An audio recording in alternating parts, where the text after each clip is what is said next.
Hello, glorious intrepid travelers of the internet and viewers of the opera. We are excited to be at the opening night of Nixon in China, the John Adams opera that's long overdue for a premiere at the Metropolitan Opera. That's right. When it premiered back in 1987 At Houston. In Houston, it never made it to New York, did it? Not yet until tonight. I have to say that my stakes are high because this is an opera that I really grew up on. I've listened to it, I know it front to back, and I've really got high standards, and I hope they pull through because this is probably the most anticipated show I have ever seen.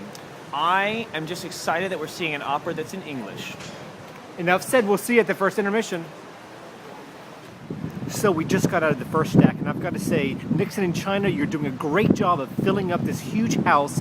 Both the music sounds amazing, orchestra, John Adams sounds great, the singing sounds great. I love the minimalist sets. I love when they turn up the house lights for the toast scene and welcome the audience, metaphorically at least, I felt like onto I the was stage. there. I felt like I was there. Yeah, and I wanted to take a photo.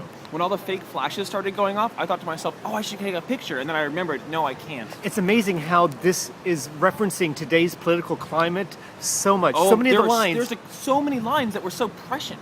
Things about the stock market crash, things about manufacturing. We should rush back in. It's cold outside, but hats off to the freezing. Met. You can bring the drinks and sandwiches outside. Yeah, come for the opera, stay for the salmon sandwiches. These are delicious. Next up, Act 2, Nixon in China at the Metropolitan Opera.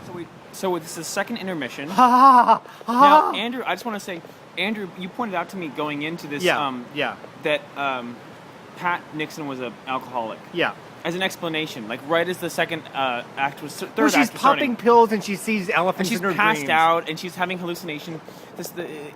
It starts off so mystical and magical and sad, and then it ends up in this just orgy of violence. I mean, you have not seen theater until you've seen a Mark Morris choreographed People's Revolution. First off, I've just got to say it's all about Act 2, Scene 2. If you only go to see just this Act 2, that's all you need to see. If you doubt For those people who are fond of going to the opera and leaving at some point in the middle, stay for this. Seriously, if you have doubts about opera, all you have to do is see this Act 2, Scene 2 to be convinced of the power of opera. My heart was racing. I was getting palpitations. It was absolute magical opera at its finest. Yeah, I was really kind of humoring you until this happened. Seriously. Now also, I believe. Now I believe. Hats off not only to our good friend Richard Paul Thicke, but also to Pat Nixon. She was absolutely phenomenal in the second act. I almost don't want to go back because I don't want it to be ruined. But let's go back anyway. Just got out of the final act. Gotta say, this is almost like a mix-up version of Goldilocks.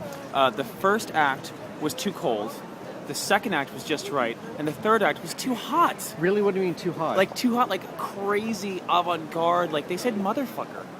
And Chairman Mao gets a BJ. Yeah, so BJ for Chairman Mao and Mrs. Mouse calling everyone a motherfucker and saying, hit it, boys, and doing a little jazz tap. So, yeah, a little hot.